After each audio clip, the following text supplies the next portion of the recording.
First, live, local. This is Fox 12 Now.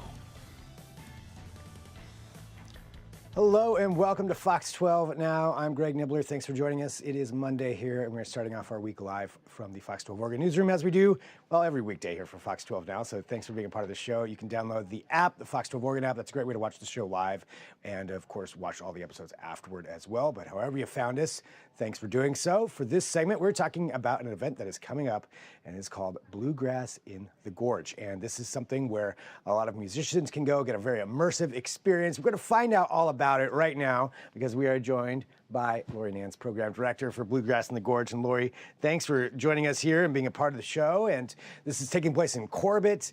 And I want to talk all about the event this year, but I do want to know just a little bit about the history of this. Could you tell us how this got going and what really the meaning was behind it to begin with? Great. Thanks, Greg. Glad to be here.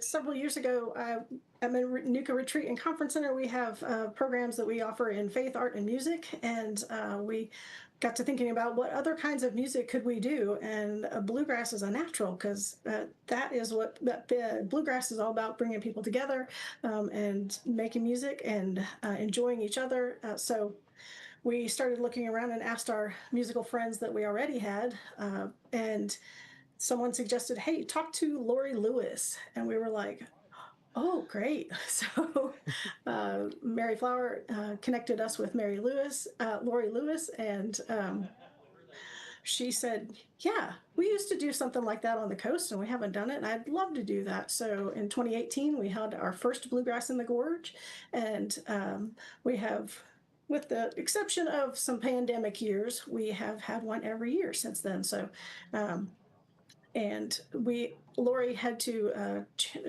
passed over the reins to Dave Keenan, who's out of Seattle, and to run the camp, be the artistic director for the camp, so find the teachers and keep things moving. And Dave has brought together a great group of people who are fabulous musicians and really great teachers. Those are the two things that you really need when you come together, is someone who can not only play really well, but who can also teach you and help you figure out how to do what they are doing, but do it in your way. So Dave Keenan is joined by Daryl Anger, who is an internationally known fiddle player who's played with everyone, and Haley Pexton, Ethan Lawton, and Forrest Morowitz will be the rest of the players and teachers.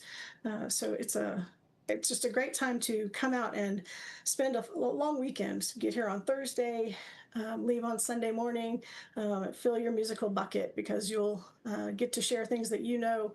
You'll learn some things that you didn't know, and so yeah.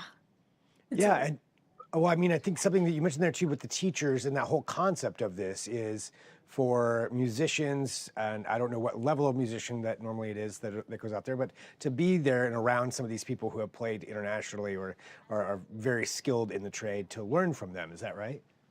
Absolutely. That is absolutely correct. So we were so happy that Lori Lewis had agreed to be the artistic director as we started out, because she's got oodles of experience.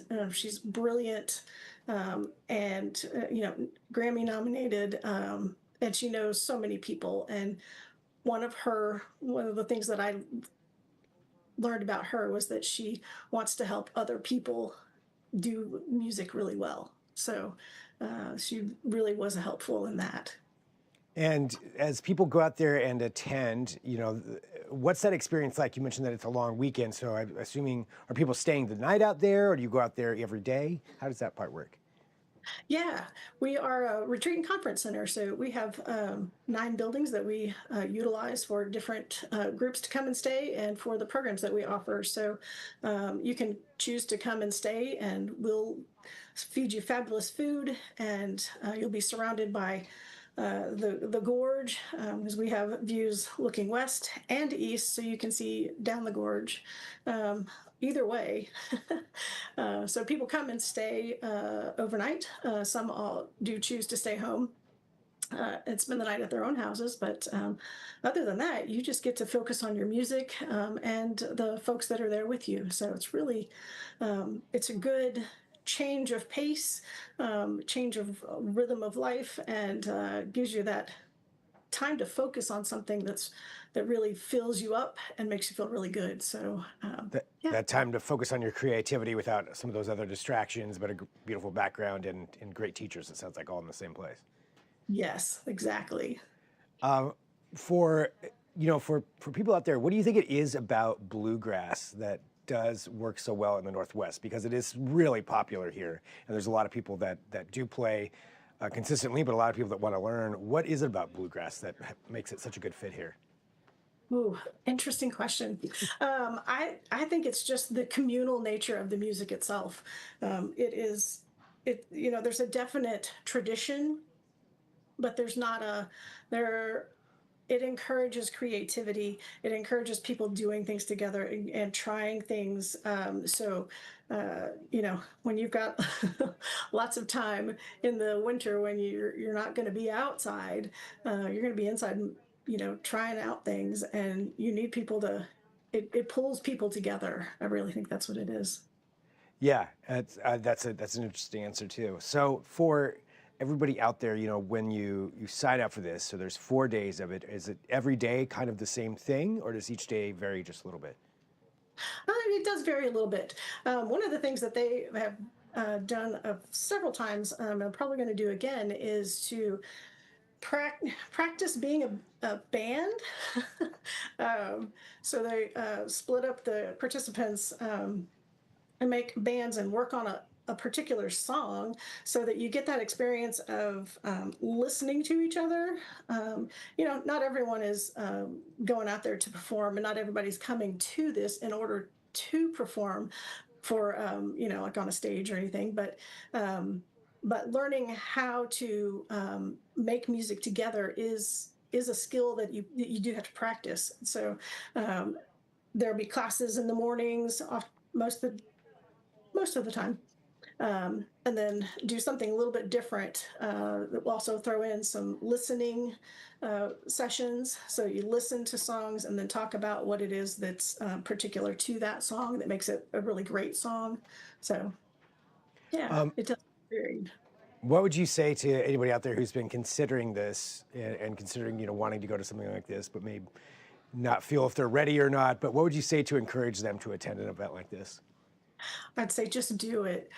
These are they're great people. That the teachers are great, but the people who attend are also great. I have found them to be so encouraging.